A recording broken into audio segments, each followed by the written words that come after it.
बिस्मिल्लाहिर्रहमानिर्रहीम। अस्सलाम वालेकुम फ्रेंड्स एंड व्यूवर, कैसे हैं आप सब? उम्मीद करता हूँ सब ठीक ठाक होंगे। आज की जो मेरी वीडियो है उसमें मैं आप लोगों को बताने जा रहा हूँ कि भाईजान जो मेरे साथ इस टाइम खड़े हैं, इनका गैप एक्सेप्टेबल है कि नहीं। अक्सर क्वेश्चंस आते हैं मुझे दोस्तों के कि बिलाल भाई हमारा 4 साल का गैप है, 2 साल का गैप है, 3 साल का।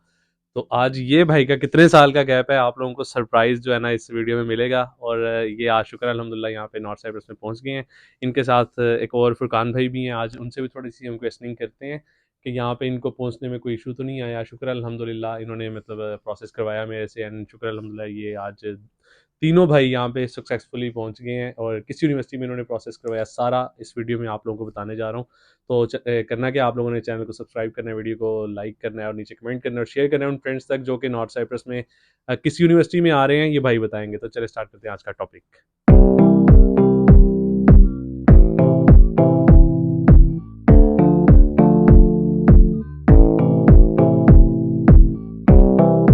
तो मेरे साथ है इस टाइम फुरकान भाई और तैयब भाई। तैयब भाई। आज इनसे पूछते हैं इनसे पूछते हैं कि क्या कौन सी यूनिवर्सिटी में आए हैं, किस प्रोग्राम में आए हैं और कैसा प्रोसेस रहा इनका। दोनों से आज क्वेश्चनिंग करते हैं। तो सबसे पहले इनसे इनका इंट्रोडक्शन लेते हैं कि किस सिटी से बिलोंग करते हैं और किन प्रोग्राम्स में आए हैं, किस यूनिवर्सिटी में आए हैं। जी अस्सलाम वालेकुम। जी मेरा नाम तैयब है और मैं लाहौर से बिलोंग करता हूँ। तो मैं इधर आया हूँ वर्ल्ड पीस यूनिवर्सिटी में नॉर्थ साइप्रस में। तो बिलाल भाई ने मेरा सारा प्रोसेस करवाया है।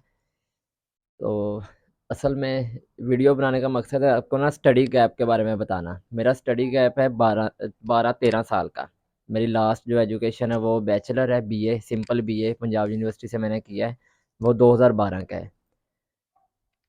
अच्छा, आप भी बताएं अपना, फुरकान भी थोड़ा सा इंट्रोडक्शन। मेरा नाम फुरकान है और मैं बहावलपुर से हूँ। हम 3 लड़के थे, हमने फ्लाई किया था बहावलपुर से। बिलाल भाई के थ्रू हमने प्रोसेस करवाया था अपना सारा एजुकेशन। मेरा और मेरे साथ दोस्त हैं, हमने बैचलर्स में लिया है वर्ल्ड पीस यूनिवर्सिटी में। हमारी माशाल्लाह से 100% स्कॉलरशिप लगी हैं, बिलाल भाई ने लगवा के हमें वो दी हैं स्कॉलरशिप्स। और कराची से हमने फ़्लाई किया था, हमें थ्रू आउट द प्रोसेस कोई परेशानी अल्लाह के फजल करम से नहीं पेश अच्छा, आई। सबसे पहले मुझे ये बताना है कि आपने किस में अप्लाई किया, मैं मतलब आपकी डिग्री कौन सी है जिसमें अब आपने अप्लाई किया है। मैंने मास्टर्स में अप्लाई किया है, एमबीए में। एमबीए में आपने मैंने software engineering bachelors. Software engineering में। अच्छा, सबसे पहले तो फुरकान भाई मैं आपसे क्वेश्चनिंग करता हूँ, बल्कि बाद में करता हूँ। आपका ज़रा एक थोड़ा सा लंबा है मतलब प्रोसीजर, जिसमें मतलब पता चल जाएगा कि गैप का इशू है या इमिग्रेशन जो भी है। सबसे पहले मैं बात करता हूँ फुरकान भाई से, उनसे पूछता हूँ चीज़ें कि उन्होंने साइप्रस मतलब चूज़ क्यों किया। सब मतलब एक लोग क्वेश्चन करते हैं कि वाई नॉर्थ साइप्रस, तो इनसे आज ये भी पूछते हैं कि इन्होंने नॉर्थ साइप्रस चूज़ क्यों किया। बाकी वहाँ पे इन्हें वीज़ा लेते वक्त कोई इशू हुआ या इशू नहीं हुआ, एंड चलिए थोड़ी सी इनसे बातें ये पूछते हैं। मेरा साइप्रस सेलेक्ट करने की वजह ये थी, मैं आपको सच सच बताऊंगा, क्योंकि सबसे मेन चीज़ है यहाँ पे बजट।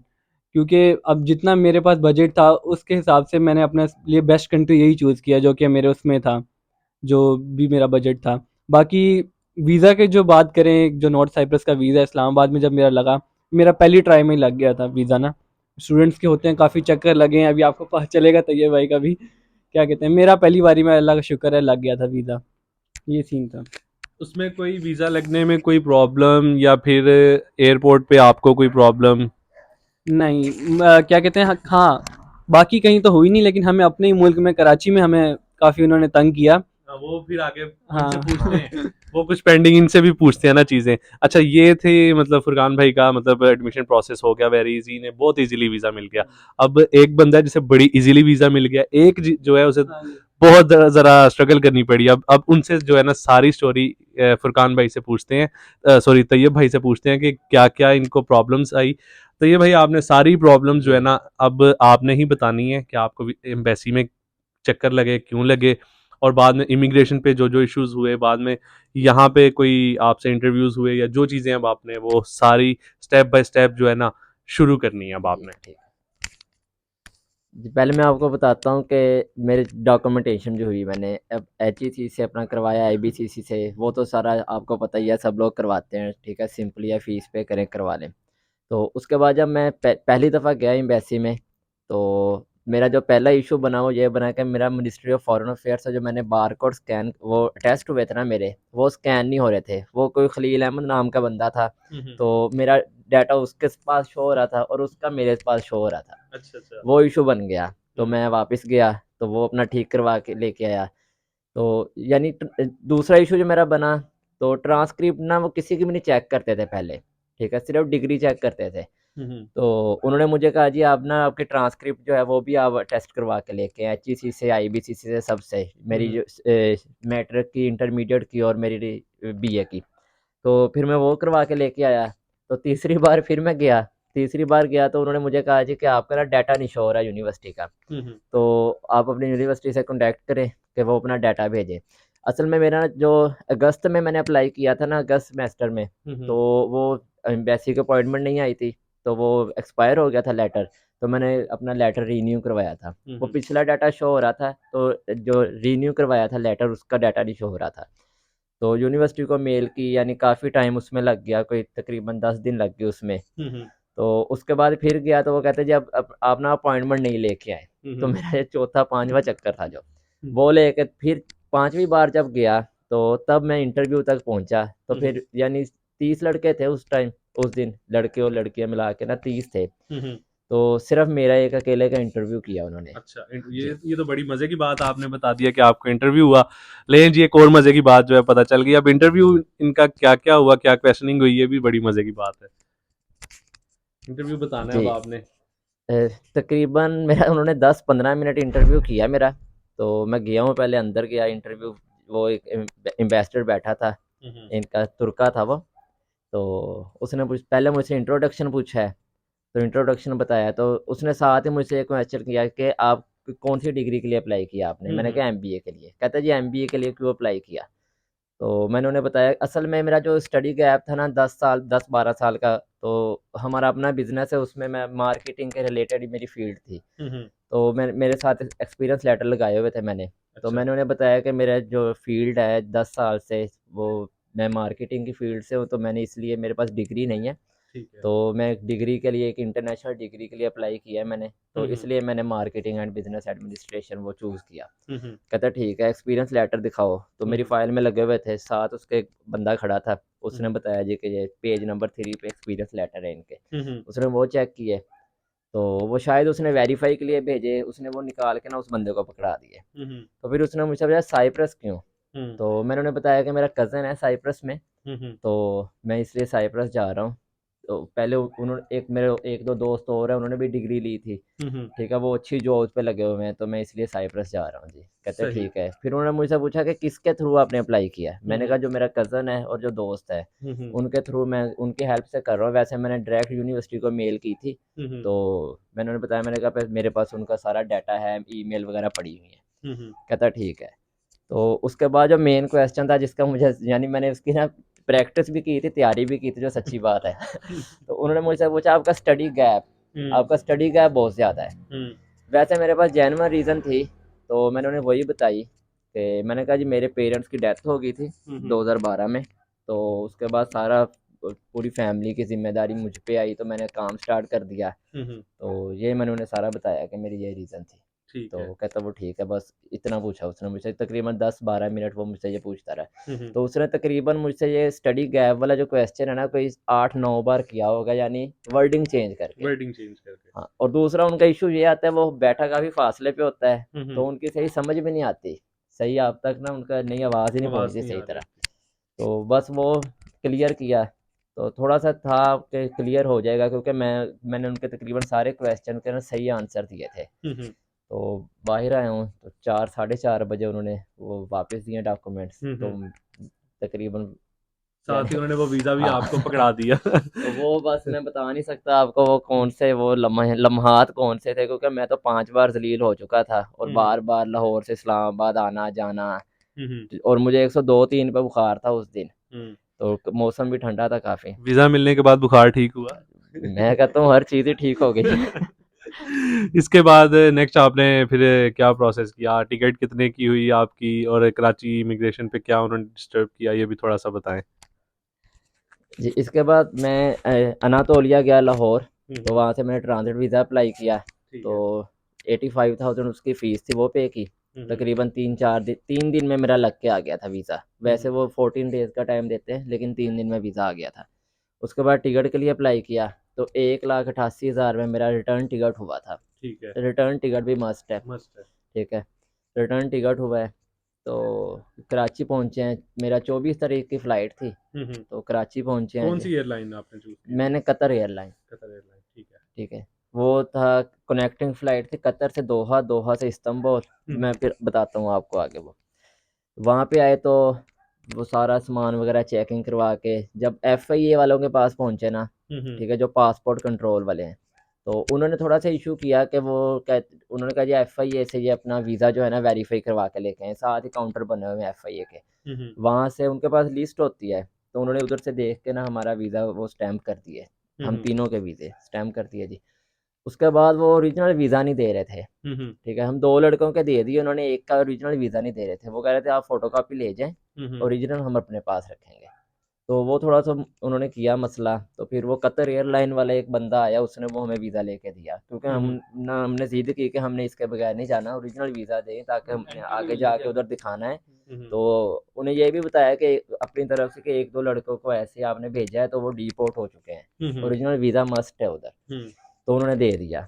यानी हम 3 लोग ही थे जो आखिरी पैसेंजर थे फ्लाइट के, वो हमें कतर एयरलाइन वाले खुद लेने आए थे, लेके गए। वहाँ से बैठे हैं, दोहा आए हैं। दोहा 2-3 घंटों का वेटिंग टाइम था। तो उसके बाद इस्तांबुल पहुँचे हैं। इस्तांबुल से फिर एयरलाइन चेंज हुई, यानी वो हमारे टिकट पे था, उसी टिकट पे पेगासस एयरलाइन, ठीक है। तो वो भी मस्ट है, आपको पता ही है पेगासस पे आना पड़ता है। जी, जी। तो वहाँ से जब इधर इमिग्रेशन पे आए तो तकरीबन रात का 11-12 बज रहे थे। तो यूनिवर्सिटी वाले वैसे हमें रिसीव करने आए हुए थे, तो क्योंकि हमारा उनसे राब्ता था। कॉन्टैक्ट में थे आप जी, लोग। हिदायत बे हैं, इधर के डायरेक्टर हैं, वो खुद आए हुए थे लेने। रात के 11-12 वो जी, उन्हें ईमेल कर दी हुई थी जी, ना कि जी, स्टूडेंट्स आ रहे हैं, जी, इन्फॉर्म करना होता है, तो वो खुद फिर लेने आए हुए थे जी। इन्हें। तो ये फुरकान भाई और हुज़ैफ़ा भाई हैं एक, जो इकट्ठे ही आए थे हम 3 लोग। तो इन दोनों को तो उन्होंने क्लियर कर दिया। तो ये मुझे उन्होंने रोक लिया। मेरा उन्होंने सबसे पहले उसने मुझसे पूछा कि ना इमिग्रेशन वाले ने नॉर्थ साइप्रस के इमिग्रेशन वालों ने, उसने मुझसे आते ही मेरे डॉक्यूमेंट्स लिए हैं। तो मैंने बिलाल भाई ने जैसे बताया था मुझे कि आपने अपना पासपोर्ट और जो आपका यूनिवर्सिटी का लेटर है वो आप और वीज़ा, तीनों चीज़ें इकट्ठी उनके सामने दे देनी है। तो वो दे दिए उन्हें। उसने मुझसे पहला क्वेश्चन ही ये कि उसने कहा मोबाइल फ़ोन। मैंने उसे मोबाइल फ़ोन, मैंने अपना फ़ोन वैसे क्लियर करके लेके आया था सारा, अपनी टिकटॉक आईडी जो भी मेरी फेसबुक की पोस्ट है थी, जैसे पाकिस्तान में हर कोई करता है, तो वो सारा मैंने क्लियर किया हुआ था। उसमें मेरी फैमिली है जर्मनी में, तो उनके मैंने नंबर वगैरह डिलीट कर दिए थे ताकि कोई इशू ना करे। इशू उनके ना करे, असल में यूरोपियन इधर का से इशू वो करते होता है हैं। ना कि लोग इधर से डेंकी लगाते हैं बिल्कुल, उधर बिल्कुल। साउथ वाली साइड ये, तो वो मैंने क्लियर किया हुआ था। तो उसने पासवर्ड ओपन करवा के फ़ोन ले लिया। तो उसमें वो सबसे पहले मैसेज ही उनके थे हिदायत बे के। उसने कहा ये कौन है? मैंने कहा ये मेरी यूनिवर्सिटी के ये डायरेक्टर हैं। तो मेरे लेटर पे स्टैम्प भी उनकी थी। मैंने कहा मेरे लेटर पे स्टैम्प है इनकी। वो कहता है ठीक है जी। दूसरा उसने पूछा शो मनी कितनी है आपके पास? शो मनी मेरे पास ज़्यादा थी, तो वो मैंने निकाल के तकरीबन मेरे पास 10,000 लीरा थे और कोई $1,500 थे मेरे पास। तो मैंने वो निकाल के उसके काउंटर पे रख दिए। तो उसने वो देखे और मेरे पास डेबिट कार्ड था, एक क्रेडिट कार्ड था, वो भी मैंने साथ रख दिया। उन्हें बताया कि मेरे पास एक डेबिट कार्ड है, क्रेडिट कार्ड है। कहते ठीक है। तो उसके बाद उसने मुझसे डिग्रियां मांगी मेरी BA की, वो देखने लग गया, साथ अपना डाटा चेक करने लग गया। वो पूछा यूनिवर्सिटी कौन सी है? मैंने कहा वर्ल्ड पीस यूनिवर्सिटी है। ठीक है। तो कहता आपका स्टडी गैप बहुत ज़्यादा है। इसने भी यही पूछा है। अच्छा। हाँ, कहता आपका स्टडी गैप बहुत ज़्यादा है, तो आपने एडमिशन क्यों लिया, क्यों आए हैं आप इधर? तो वो बड़ा ना, उसने यानी उसका जो बिहेवियर था ना, बड़ा सख्त लहजे सख्त में लहजे पूछा में उसने। बिल्कुल। तो साथ ऐसे उसने करके ना तो मैंने उसे बताया, मैंने कहा कि एम्बेसी ने मुझे वीज़ा दिया है, तो मेरा स्टडी का वाकई ज़्यादा है। तो मैंने जो रीज़न एम्बेसी में बताई थी ना, मैंने बड़ी वो कॉन्फिडेंस के साथ, क्योंकि मुझे आइडिया था, तो बिलाल भाई ने भी बताया था कि वो आपसे पूछेंगे, ज़रूर पूछेंगे। तो मैंने उन्हें वो सारा रटा हुआ था मैंने सही तरह ना, तो मैंने बड़ा उन्हें ना ऐसे बताया जी। मैंने कहा ये रीज़न था कि मेरे वो पेरेंट्स की डेथ हो गई थी, तो सारा मैंने, अब मेरी रिस्पॉन्सिबिलिटी थी, मैंने काम शुरू किया सारा। तो अभी मुझे आगे बढ़ने के लिए रुकावट आ रही थी, मेरे पास डिग्री नहीं थी, तो मैं सिर्फ डिग्री लेने के लिए आया हूँ इधर, ठीक है। कहता ठीक है। फिर वो तकरीबन 5-6 मिनट अपने चेक करता रहा, उसने साथ ही एक पुलिस वाले को बुला लिया, इमिग्रेशन पुलिस वाले को। मैंने कहा लो जी तो ये नया काम जी। चेक करता रहा वो, तो साथ मेरा फ़ोन चेक करता रहा। तो ये अपार्टमेंट के थे इधर स्क्रीनशॉट को, ये जो हमने रेंट पे लिया है इसके ना, जो इसके लैंडलॉर्ड है ना, उसके साथ कोई कन्वर्सेशन थी, तो वो भी मेरे फ़ोन में थी। फिर उसने वो निकाल ली गैलरी में से जाके स्क्रीनशॉट, तो यानी उसने गैलरी भी चेक की मेरे फ़ोन की। वो कहता है ये क्या है जी? तो मैंने कहा ये हमने अपार्टमेंट जो बुक किया है उधर ना, उसका रेंट पे किया था। तो वो कहता है, उसने मुझसे पूछा कि आपको समझ आती है ये क्या है? मैंने उसे कहा, मैंने कहा गूगल ट्रांसलेट किया है मैंने, इसलिए मुझे पता है। कहता ठीक है। तकरीबन 5 मिनट उसने मुझे वैसे ही खड़ा रहने दिया उधर, मेरी तरफ देखता रहा ऐसे बिल्कुल 5 मिनट। तो उसके बाद उसने मेरी डिग्रियां वगैरह वापस दे दी, पासपोर्ट पे स्टैंप लगाई और कहता है जी बाय बाय बाय बाय। जाए जी। ठीक है, इसके लें जी, ये हो गया इमिग्रेशन से क्लियर नॉर्थ साइप्रस से। बाद में आके यहाँ पे आपने यूनिवर्सिटी में जब रजिस्ट्रेशन करवाई, उसमें भी आपको थोड़ा सा इशू आया, वो भी ज़रा एक शॉर्ट सा बता दें कि क्या इशू आया, और फिर ये वीडियो जो है उसकी एंडिंग करें हम। मेरा असल में ना जो 2012 में पंजाब यूनिवर्सिटी से मैंने बैचलर किया था, बीए था मेरा, सिंपल बीए है मेरा, ठीक है। वो था 2 साल का। तो अभी भी 2 साल का होता है, लेकिन ज़्यादातर अब 4 साल का बी यानी बैचलर हो गया है बैचलर्स जो होता है। पाकिस्तान में, ठीक है। तो यूनिवर्सिटी वाले मुझे कहते हैं कि आपका जो बैचलर है वो 2 साल का है, उसके बाद आप मास्टर के लिए अप्लाई नहीं कर सकते, ठीक है। मैंने उन्हें बताया, मैंने कहा कि यूनिवर्सिटी ने मुझे ये लेटर भेजा है, मैंने फ़ीस पे की है, क्योंकि मेरी 50% स्कॉलरशिप है। तो मैंने कहा मैंने फ़ीस पे की है, इनिशियल फ़ीस मैंने पे किया 900 यूरोस। तो मैंने कहा फिर ही मैं इधर आया हूँ। तो वो कहता है जी वो हमारे यानी स्टाफ की मिस्टेक थी, तो आपकी लक है कि आपने इमिग्रेशन भी क्लियर कर ली, आपका एडमिशन हो गया, आप अभी इधर आ गए, हम आपको वापस तो नहीं भेजते, लेकिन आपको साथ एक फाउंडेशन कोर्स करना पड़ेगा। सही है, ठीक है। या 1 सेमेस्टर या 2 सेमेस्टर का, उसके बाद आप मास्टर की क्लासेस ले सकते हैं, नहीं तो आपकी मास्टर की डिग्री जो है ना, वो किसी भी पूरे मुल्क में वो कोई भी एक्सेप्टेबल नहीं, नहीं हाँ होगी। नहीं होगी। मैंने कहा ठीक है वो कर लें, वो सुबह मेरा प्रॉब्लम सॉल्व हो जाएगा, मेरी रजिस्ट्रेशन हो जाएगी सुबह। चलें जी, ये जो थे फुरकान भाई और तैयब भाई की स्टोरी थी नॉर्थ साइप्रस पहुंचने तक की।